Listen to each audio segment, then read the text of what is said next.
Jesus was not crucified. Correct. What do you mean he wasn't crucified? There is no historical evidence that Jesus was crucified. Yes, there is, but go on. We have historical evidence that a man who looked like Jesus was crucified, but we have nothing that 100% verifies undeniably that it was Jesus up on that cross. And the Islamic belief is that God, Allah, saved Jesus and he will still come back as the Messiah. Your argument requires us to believe that Rome crucified the wrong man. But Rome kept meticulous records. Crucifixion was a legal execution. Pilate had one job: unalive the accused man that the Jewish leaders handed over. To claim a lookalike was put up instead means the Romans didn't know. The Jewish leaders didn't know. Jesus' own mother didn't know. His disciples didn't know.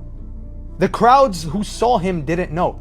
And the Romans who physically arrested, interrogated, and beat him all didn't know? That's not historical. That's simply not logical. That's not even possible. On top of that, yes, we do have proof. Roman historians, Jewish historians like Josephus, even the Talmud, Jewish text says Jesus was hung on the eve of Passover. Tacitus was a Roman historian hostile to Christianity. He writes in the Annals, Christos suffered the extreme penalty under Pontius Pilate. This is just to name a few. So you mean to tell me that these historical documents are all wrong the same way you say the Bible is changed?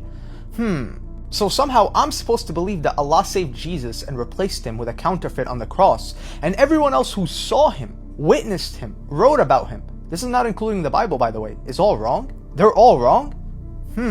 Listen brother, you can believe God saved Jesus, but you cannot claim there's no historical evidence of the crucifixion. Because yes there is, overwhelmingly from multiple hostile, non-Christian ancient sources. Even your own scholars admit that the lookalike theory is historically weak. There is no historical record of the substitute crucifixion. Every external source agrees Jesus was crucified. The only claim of a switch comes centuries later. Even your own book says he will die. How could you possibly believe that there was a lookalike on that cross? And that's only from one source, against all other sources that prove that it was Christ on the cross.